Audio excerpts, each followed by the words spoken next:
김경래 뉴스쇼 금요일의 코너입니다. 뉴스 속으로 훅 파고드는 시간 훅뉴스. 오늘도 CBS 보도국 김정훈 기자 나와 있습니다. 어서 오세요, 김 기자. 네. 오늘은 어떤 사건 속으로 좀 훅 들어가 볼까요? 오늘 이야기요. 김명수 대법원장의 말을 들어보는 것에서부터 시작을 해보겠습니다. 그렇죠. 이들에게 집총과 군사훈련을 수반하는 병역 의무의 이행을 강제하고 불이행에 대하여 형사처벌을 하는 것은 양심의 자유에 대한 과도한 제한이 되거나 본질적 내용에 대한 위협이 된다고 보아야 합니다. 이른바 양심에 따른 병역 거부, 이것을 형사처벌할 수는 없다라는 대법원 판결, 그 부분이에요. 네, 그렇게 판결이 내린 거죠. 지난 1일 대법원은 양심적 병역 거부를 무죄로 판단했습니다. 예. 다만 병역 의무가 없다는 건 아니에요. 그렇죠. 이와 관련해서는 앞서 헌법재판소가 내년 안에 양심적 병역 거부자를 위한 대체 복무제를 마련하라 이런 결정을 내리기도 했습니다. 자, 그러니까 군대 안 가도 좋다. 이런 사람, 이러한 사람들은 군에 안 가는 거 허용한다. 다만 이 사람들도 무슨 일을 해야 하니 이 사람들이 대체 복무할 수 있는 안을 만들어라. 그렇죠. 예. 그겁니다. 네. 예.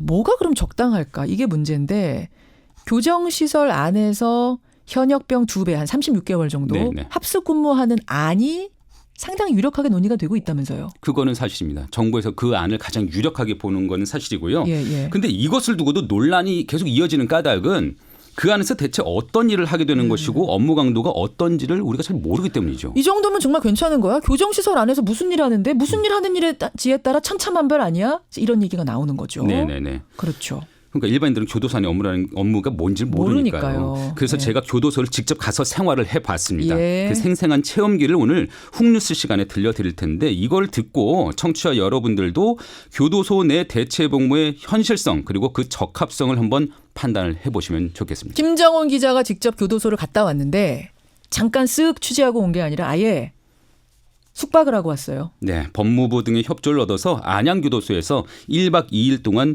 교도관으로 일을 해봤는데요. 예. 그 신고 장면부터 한번 들어보실까요? 그렇죠. 지금부터 2018년 11월 20일로 교도관 1일체험 신고가 있겠습니다. 수상기에 대해 경례. 신고합니다. 교도 김정훈은 2018년 11월 20일부로 안양교도소 교도관 체험을 명받았습니다. 예, 신고합니다. 쉬어. 씩씩하게 신고 잘했네요, 김정훈 기자. 네.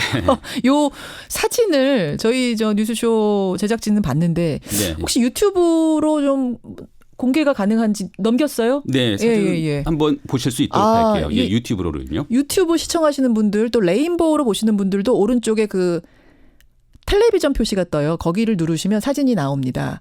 안양교도소 신고하는 장면 지금 나가고 있어요. 늠름하게 경례하고 있는 모습 사진을 계속 보여드리면서 진행을 해보죠. 네. 제복도 막 똑같이 입었네요. 네, 그렇습니다. 제가 1박 2일간 근무한 곳이 경기도 안양교도소인데요. 예. 예전 전두환 전 대통령이 수감됐던 것으로 유명하죠. 지금은 어금니 압박 그 이영학 씨를 비롯해서 형이 확정되거나 확정 판결을 기다리는 재소자 1,800여 명이 이곳에 머물고 있습니다. 그러니까 수용자가 아니라 교도관 체험입니다, 여러분. 맞습니다. 예. 어떠셨어요? 그러니까 교도소를 들어가는데 이게 체험이긴 해도 제가 이게 군 입대 예전에 그 군 입대 당시에 훈련소를 들어가는 그런 느낌이 좀 일단 들더라고요. 느낌은 네. 군대 가는 느낌. 예, 그렇게 교도관 제복을 입었지만은 거기에는 이게 각종 범죄를 저지른 분들이 있잖아요. 그렇죠. 그분들 그 수용자들의 눈빛을 마주하기도 쉽진 않았고요. 어려웠고요. 그렇죠. 또 낯선 환경이 아예 다른 세상처럼 느껴졌는데 그곳에 하루 이렇게 시작을 하고 있습니다. 안양교도소의 하루의 아침. 시작. 예. 법범 철학 실동상 147명 정보준비 끝. 네, 수고하셨습니다. 사방능복. 네, 안녕하세요. 사방능복. 예, 안녕하세요. 아침 점호 소리예요? 네, 오전 6시 30분쯤 교도소 내 풍경입니다. 예. 묘사를 해보자면 교도소는 함께 생활하는 혼거실 또 수형자가 홀로 머무는 독거실로 나뉘는데요. 이곳 안양교도소 혼거실의 경우에는 일반 교실 면적의 한 3분의 1 정도 되는 공간에 예. 많게는 12명 정도가 함께 머물고 있습니다. 예, 그 안에 꼼짝 않고 계속 갇혀 아니 있는 그러니까 겁니까? 그런 건 아니고 생각보다 들고 나는 일이 잦더라고요. 그래요? 일과가 끝나는 5시 무렵까지 수영자들마다 맡겨진 일도 해야 되고요. 예. 간간히 운동도 하고 면회도 가고요. 그렇게 움직이면 움직이는 대로 또 갇혀 있으면 갇혀 있는 대로 교도관이 붙어 있어야 되는데 또 그뿐만이 아니더라고요. 수영자들이 복용하는 그 약 먹는 약 관리도 참 번잡했는데 약 먹는 사람이 많아요, 수영자 중에? 대단히 많습니다. 대단히 많아요? 예, 교도관의 말을 한번 들어보실까요? 다량을 복용한다든가 하면 생명에 위험을 날 수도 있는 거니까 개인별로 다 이제 약을 준다 보니까 한사동에 보통 적게 하면 50명, 많게 하면 100명 혹시 넘어가는 숫자가 있는데 그거를 갖다 이제 약을 분리하다 보니까 근데 그건 어쩔 수 없는 부분이죠. 그렇다고 해서 자율적으로 약을 갖다 놓게 할 수는 없고 이게 섞이면 큰일 나는 거잖아요. 그렇죠. 이거 다 분류해가지고 신경 써서 갖다 줘야 되는 일이 만만치는 않겠어요? 그러니까 그렇게 한 명의 교도관이 하루에 관리해야 하는 약이 가방 한가득이었습니다. 또 위험성이 있는 약은 그 복용까지 하나하나 다 확인을 해야 먹는 되거든요. 것까지 어디 숨겨놓지 않을까 모았다가 이걸로 큰일 저지르거나 이럴 수 예, 있으니까. 그럴 수가 있으니까요. 또 서신과 영치금 접수증 등을 전달해야 하죠. 또 수영자들이 각종 민원을 들어줘야 되죠. 또 그러다가도 시간에 맞춰서 순찰도 돌아야죠. 이런 일들이 보통이 아닙니다. 그리고 가끔 보면은 이제 말썽 일으키는 수영자들이 있으니까 네. 그때마다 다 별도로 대응해야 되는 거 아니에요? 제가 근무했을 때도 야간에 그 수영자 사이에 다툼이 있어서 저도 긴장을 좀 했습니다. 교도관을 위협하는 일 역시 종종 있죠. 그 엄청난 분량의 정보 공개 신청을 해서 교도관을 괴롭히는 일은 뭐 그런 일은 빈번하고요. 최근에는 자해하는 수영자들이 적지 않아서 긴장하지 않을 수 없다고 하는데 이 부분도 들어보시죠. 그러죠. 본인들 이제 요구 조건을 직원들이 해소를 못할 경우에 이제 뭐 많이 자해를 하는 경우가 많거든요. 그러니까 자해라는 것도 뭐 이제 이물질 같은 걸 뭐 먹는 경우라든지 보통 뭐 기본이 9번에서 뭐 12번 정도 되니까 병원에서도 이제 손댈 수가 없는 경우가 그런 경우가 많거든요. 아니 근데 자해할 수 있을 만한 이런 날카로운 건 다 제거하는 거 아니에요?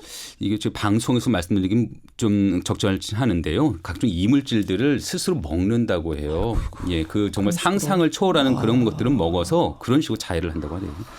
그러니까 교도관들이 하는 일이 많네요. 예, 많고 많아요. 어렵고요. 그러면 병역 거부자들이 교도소에 가서 대체 복무를 하면 그럼 네. 이분들의 이 많은 일을 좀 덜 수 있는 겁니까? 일단? 결론부터 말하면은 그렇지는 않을 것 같습니다. 제가 지금까지 언급한 사례들은 수형자 관리 업무거든요. 예. 교도관들은 관련 지식을 요구하는 시험에 통과해서 연수까지 받은 뒤에 현업에 투입된 공무원들입니다. 그런 교도관들의 일을 대체 복무자들이 할 수가 있을까요? 그러면 이제 그분들 교도관이 하는 일을 딱 하지는 못해도 네. 옆에서 보조처럼 할 수는 있지 않아요? 그러니까 보조처럼 해도 직접 수형자를 대하고 관리하는 그 보조적으로 관리하는 일조차도 맡기기는 어렵다는 게 제가 만난 교도관들의 일관된 입장이더라고요. 그래요. 전부 다 그렇게 얘기해요? 들어보시죠. 각각의 수용자마다 그런 성향들이 다르고 재판 진행 과정이 다르고 어떤 범죄 성향을 가지고 있고 혹은 직원을 이용할 수도 있고 밖에 그 연락을 통해서 증거를 인멸할 수도 있고 이럴 가능성들이 많잖아요. 그 각각의 수용자마다 대처하는 방법을 익히고 배우고 전반적인 지식을 꿰고 있어야 대응할 수 있잖아요. 그러면 교도관이 하는 일 말고 네. 다른 일들도 있을 거 아니에요. 뭐 약간 좀 뭐 청소한다든지 이런 잠부 같은 것들. 그래서 이 때문에 일각에서는 말씀하신 것처럼 청소 아니면 뭐 취사 밥 짓는 일이요. 예. 이런 일들을 언급하고는 있습니다. 예. 그런 거 하면 안 돼요? 꼭 수용자 관리 일 아니더라도? 근데 앞서 수용자들은 징역을 살면서 할당된 작업을 한다고 제가 아까 말씀드렸죠. 예. 그걸 정역이라고 하는데 지금 말씀하신 청소나 취사 업무는 그 정역 가운데 교도소 운영 지원 작업에 해당하는 일이에요. 그거는 수용자들 몫이군요. 예. 현재도 그렇고 과거부터 수용자들이 그렇게 다 해왔던 맡아오던 일입니다. 일. 예. 그 양심적 병역 거부에 무죄 판단이 내려지기 전까지 병역을 거부한 뭐 여호와의 증인 신도 등은 징역을 살았잖아요. 예. 그들이 주로 이런 일을 맡아왔습니다. 징역 살면서. 예. 교도소 안에서는 이걸 사소 또 과소라고 하는데 예. 수용자가 머무는 사동을 청소하는 인력 또 각 부서 사무실을 청소하는 인력이 바로 이들이었던 것이죠. 그러면 지금 병역 거부자들이 대체 복무 안에 하나로 이제 교도소에 가게 되면 네. 예전에 그 징역 가가지고 하던 일하고 비슷한 일을 그냥 하는 거네요? 별반 달라지지 않을 수가 있고요. 근데 또 기간은 오히려 늘어날 수가 있죠. 병역 거부자들은 대개 과거에 1년 6개월 정도의 실형이 내려졌거든요. 예. 근데 앞으로는 36개월 정도 그런 일을 하게 될 수도 있는 셈이잖아요. 그러니까 받아들이기 쉬울 수가 없습니다. 양심에 따른 병역 거부를 선언한 뒤에 헌법 소원을 냈던 홍정훈 씨의 말을 한번 들어보시죠. 취사나 뭐 방 청소나 뭐 이런 것들 그런 업무가 주어진다. 그런 논의에 대해서는 어떻게 생각하세요? 그런 차원이 징벌적인 성격을 지닌다라고 주장하는 근거이기도 하고요. 교정시설 합수 혼중 6개월 하라는 거는 사법부가 이전까지 처벌했던 거 처벌의 주체가 단지 행정부로 바뀐다라는 면에서 징벌적인 성격을 지니고 있고 그래서 저희는 그거 반대하고 있고요. 그러니까 수용자들이 했던 일을 이제는 처벌이 아닌데 더 오랜 기간 동안 해야 되는 거다라고 하면 우리는 받아들이기 어렵다. 네. 이런 주장인데 근데 지금 청취자들 문자도 들어옵니다만 어쨌든 그냥 군대 가는 거 거부해서 빨간 줄 갔던 그거 하고 보다는 훨씬 나은 거 아니냐. 뭐 그분들 가운데는 그 전과를 무릅쓰고라도 그렇게 했던 분들이 많았으니까요. 그러니까 전과는 물론 이제는 붙이지 않는 건 맞습니다. 예, 예. 하지만 과거 수용자들이 했던 일을 이제는 2배 정도의 기간 동안 하라고 한다면은 이게 쉽지는 않은 건 맞습니다. 그리고 전과 자체를 뭐 그렇게 두려워하지 않는 그런 분들이 많았습니다. 종교 예, 쪽 예, 예. 사람들이 또 많다. 네. 아 그렇군요. 그래요. 똑같이 갇힌 상황 속에서 그러면은 더 긴 일을 하게 되는 거란 얘기인데 자유가 좀 주어지긴 주어지지 않아요? 그래도 수용자가 아닌데. 자유요. 그러니까 이게 어느 정도 자유가 주어질 수 있을지는 모르겠습니다. 이게 한 교도관이 이런 말을 하더라고요. 10년 간수 생활이면 5년 징역살이다. 그러니까 아무리 교도관이라고 해도 수용시설 안에서는 휴대전화, 인터넷 사용이 불가능하고요. TV를 보거나 라디오를 듣는 일도 허용되지가 않습니다. 그래요.